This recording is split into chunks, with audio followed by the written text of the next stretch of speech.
मैं कह रहा हूं कि अगर वहां पर उन लोगों ने मान्यता नहीं ली है तो इसका मतलब समझ लीजिए मान्यता ना लेने के पीछे ही उनका कारण कुछ दूसरा है। वहां पर फिर क्या परोसा जा रहा है, क्यों मान्यता नहीं ले रहे हैं, और जब हम सर्वे कर रहे हैं तो उसका विरोध क्यों कर रहे हैं।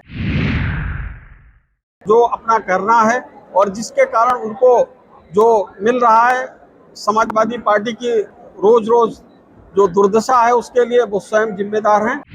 कर रहा है माननीय योगी आदित्यनाथ जी को यही लोग चिल्ला चिल्ला कह रहे थे कि गाय खेत चर जा रही है, गाय ये कर रही है, गाय वो कर रही है, तो आज दूसरी तरफ कहने लगे। तो चीता भी एक पशु है, पशु का संरक्षण किया जा रहा है। 24 घंटे नहीं लगे, 12 घंटे 14 घंटे में उन लोगों को जो आरोपी थे, जो दोषी थे, उनको गिरफ्तार करने का काम हमारी उत्तर प्रदेश की पुलिस ने किया और अपराधियों दोषियों को गिरफ्तार करके जेल भेजने का काम किया है। और कोई भी कानून को अपने हाथ में लेगा, इस प्रदेश में किसी को बख्शा नहीं जाएगा। इससे पहले भी समाजवादी पार्टी के समय भी बदायूं में कांड हुआ था, लड़कियां लटक गई थी, क्या किया था अखिलेश यादव जी ने। और आज इस तरीके से जो तीखी प्रतिक्रिया व्यक्त करते करते पैर पीछे खींच लिए। जो जिन बच्चों के हाथों में कंप्यूटर होना चाहिए, जिन बच्चों के हाथों में पेन पेंसिल होना चाहिए, वहां पर संस्कार होने चाहिए, उसके अतिरिक्त वहां पर बहुत सी ऐसी चीजों को सिखाया जा रहा है जिसके कारण ये आज ये मजबूरी हो गई कि हमको वहां पर ना तो कंप्यूटर की शिक्षा दी जा रही है, ना जो हमारी पारंपरिक शिक्षा है वो सही से दी जा रही है।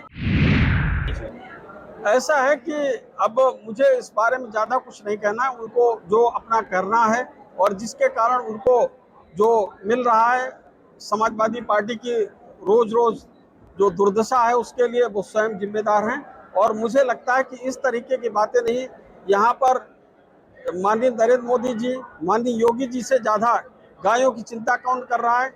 माननीय योगी आदित्यनाथ जी को यही लोग चिल्ला चिल्ला कह रहे थे कि गाय खेत चर जा रही है, गाय ये कर रही है, गाय वो कर रही है, तो आज दूसरी तरफ कहने लगे। तो चीता भी एक पशु है, पशु का संरक्षण किया जा रहा है, तो उसमें कौन चीता गाय खा रहा है। अगर इस प्रकार की टिप्पणी अखिलेश जी कर रहे हैं तो उचित नहीं है। लेकिन आज माननीय नरेंद्र मोदी जी के जन्म दिवस पर हम मोदी जी को शुभकामनाएं देते हैं।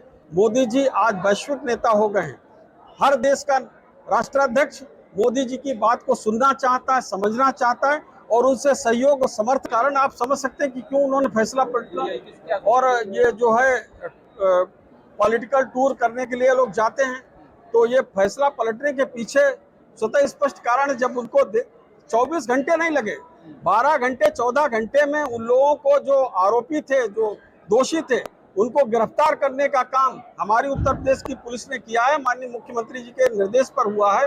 माननीय मुख्यमंत्री जी को बधाई देना चाहता हूं, उस पुलिस को बधाई देना चाहता हूं जिन्होंने इतने कम समय में उसको रिजॉल्व किया और अपराधियों दोषियों को गिरफ्तार करके जेल भेजने का काम किया है। और कोई भी कानून को अपने हाथ में लेगा, इस प्रदेश में किसी को बख्शा नहीं जाएगा। माननीय योगी आदित्यनाथ जी ने सख्त निर्देश दे रखा है। और इस तरीके से जो बयानबाजी ये लोग कर रहे हैं और किस तरीके से घिनौनी हरकत ये लोग करते हैं, इससे पहले भी समाजवादी पार्टी के समय भी बदायूं में कांड हुआ था, लड़कियां लटक गई थी, क्या किया था अखिलेश यादव जी ने। और आज इस तरीके से जो तीखी प्रतिक्रिया व्यक्त करते करते पैर पीछे खींच लिए। अरे साहस हो तो जाके देखिए, उन लोगों के लिए खड़े होइए। आज दलितों के लिए, पीड़ितों के लिए, वंचितों के लिए केवल कोई उनके साथ खड़ा है तो भारतीय जनता पार्टी का कार्यकर्ता खड़ा है, मुख्यमंत्री जी खड़े हैं। सरकार को तो पैदल कर दिया जनता ने। और आज प्रमोद तिवारी का एक स्टेटमेंट है, उन्होंने कहा है कि सरकार जो है इकबाल से चलती है और उन्होंने पूरे मामले की जांच सुप्रीम कोर्ट की कमेटी से कराने की मांग रखी। इस बात को लेकर आपका क्या रिएक्शन है? ऐसा है कि अब किस बात की जांच है, प्रत्यक्षम किम प्रमाणम। जब वहां पर सभी अपराधी दोषी पकड़े जा चुके हैं, गिरफ्तार होकर जेल उनको भेजा जा चुका है, अब कौन सी जांच वो करवाना चाहते हैं मुझे तो समझ में नहीं आता। कहाँ से कानून पढ़ा है? कानून में तो यही है कि कोई दोषी अपराधी है उसको कानून के दायरे में लाकर उसको जेल भेजा जाए और कानून के द्वारा उसको सजा दी जाए। तो वो हमारी सरकार कर रही है, कितने कम समय में कर रही है। इतनी बड़ी उपलब्धि पे उसमें सराहना करनी चाहिए। योगी आदित्यनाथ जी को उनको बधाई और धन्यवाद देना चाहिए कि जनता की इतनी जल्दी सुध ले रहे हैं और सख्त कार्रवाई हो रही। पुलिस को बधाई देना चाहिए, उससे पुलिस का मनोबल ऊंचा होता। आज पुलिस के मनोबल को तोड़ने का काम ये विपक्षी दल कर रहे हैं। बाल संरक्षण आयोग ने अल्पसंख्यक आयोग को पत्र लिखा है कि जितने भी गैर मान्यता प्राप्त मदरसे इनको बंद कर देना चाहिए। आपको क्या लगता है कि गैर मान्यता प्राप्त मदरसे बंद किए जाने चाहिए? देश में शिक्षा व्यवस्था लागू करने के लिए हमारा कानून है, तो जो संवैधानिक व्यवस्था है उसके अनुरूप कोई संस्थाएं चलती हैं तो उनको चलने देना चाहिए। अगर किसी ने मान्यता नहीं ली है तो वो मान्यता ले लें और उसके बाद संचालित करें। मान्यता नहीं लेने पर उनके पास ये रहता है कि वो पाठ्यक्रमों में क्या पढ़ा रहे हैं, शिक्षा में क्या वहाँ पर परोसा जा रहा है। तो इस प्रकार की अराजकता वहाँ पर परोसी जा रही है। कौन इसके लिए जिम्मेदार और जवाबदेह होगा? इसके लिए संविधान के दायरे में आकर उनको मान्यता लें और उसके बाद उन विद्यालयों को, मदरसों को, चाहे किसको संचालित करें।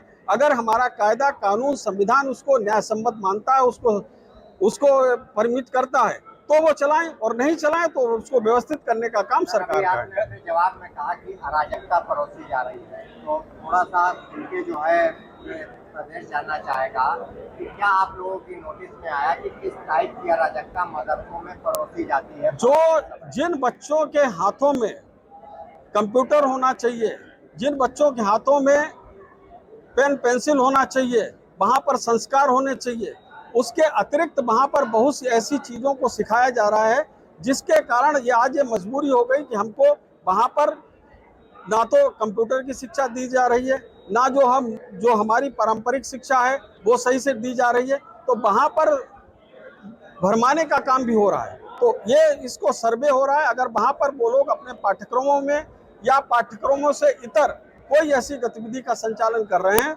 तो हमारी सरकार निश्चित रूप से उसका संज्ञान ले। क्या है ऐसी गतिविधियां जो बता रहे हैं, आपको लगता है कि गतिविधियां गलत चल रही है, तो क्या सूचना सरकार के पास? अगर किसी ने मान्यता नहीं ली है तो आप स्वयं समझ लीजिए। अराजकता, आपने अराजक शब्द का प्रयोग किया और गतिविधियां गलत बताएंगे, जानना चाहते हैं कि किस टाइप की गतिविधियां वहाँ संचालित? मैं कह रहा हूँ कि अगर वहाँ पर उन लोगों ने मान्यता नहीं ली है तो इसका मतलब समझ लीजिए मान्यता ना लेने के पीछे ही उनका कारण कुछ दूसरा है। वहाँ पर फिर क्या परोसा जा रहा है, क्यों मान्यता नहीं ले रहे हैं? और जब हम सर्वे कर रहे हैं तो उसका विरोध क्यों कर रहे हैं? हम सर्वे कर रहे हैं, जान रहे हैं कि भाई आप क्या पढ़ा रहे हैं। अगर मैं कह रहा हूँ कि पाठ्यक्रम नहीं पढ़ा रहे हैं तो अराजकता ही पढ़ा रहे होंगे। क्या जो मान्यता नहीं लेगा उसको मान्यता लेने के लिए विवश किया जाएगा, और अगर नहीं लेगा तो निश्चित रूप से संविधान के दायरे में कानूनी कार्रवाई की जाएगी, उन संस्थाओं को बंद किया जाएगा। जो सरकारी जमीन पे बने हैं मदरसे, उनको लेकर आप सरकार क्या कदम उठाएगी, क्या एक्शन लेगी? सरकारी जमीन पे जो मदरसे बने हैं वो भी सरकारी नियम कानून के हिसाब से चलना चाहिए। एक बात अवैध रूप से नहीं, वो उनके नियम कानून के हिसाब से चलना चाहिए। जो हमारा पाठ्यक्रम है उसके हिसाब से चलना चाहिए।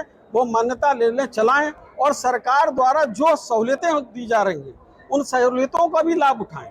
वहाँ बिल्डिंग के लिए, इंफ्रास्ट्रक्चर के लिए सरकार पैसा देती है, सरकार वेतन के लिए पैसा देती है, तो उन सहूलियतों के लिए, सहयोग के लिए सरकारी जिस तरीके से योजनाएं हैं, सरकारी योजनाओं को भी उनका लाभ मिलेगा, उसको लाभ को भी उठाएं। पॉलिटिकल स्टेटमेंट आपका ज्यादा लग रहा है। अराजकता वाली बात जो है जैसे पब्लिक को समझ में आनी चाहिए कि किस टाइप की सरकार। ये बताइए, मैं ये कहना चाहता हूँ, आप क्यों इसको पॉलिटिकल स्टेटमेंट समझ रहे हैं? मैं कहना चाहता हूँ कि जो जानना चाहते हैं कि किस टाइप ये पब्लिक नहीं, ये आप जानना चाह रहे हैं, मैं बता रहा हूँ। मैं पूरी तरीके से मैं ये कह रहा हूँ कि जो संस्था अगर मान्यता प्राप्त किए बगैर, सबको मालूम है कि मान्यता लेनी चाहिए विद्यालय को चलाने के लिए, अगर मान्यता प्राप्त नहीं कर रहा है तो वो अराजकता ही है। कोई नियम के विरुद्ध कोई काम करे तो अराजकता नहीं है क्या? ये अराजकता ही है। इसको, ये अराजकता आज शिष्टाचार में बदल गई है। अराजकता लगता ही नहीं कि अराजकता है। हमसे जुड़े रहने के लिए हमारे YouTube चैनल को सब्सक्राइब करें और नई वीडियो की नोटिफिकेशन के लिए बेल आइकॉन को दबाएं। अगर आप ये वीडियो Facebook पर देख रहे हैं तो लाइक जरूर करें और ज्यादा से ज्यादा शेयर करें। धन्यवाद।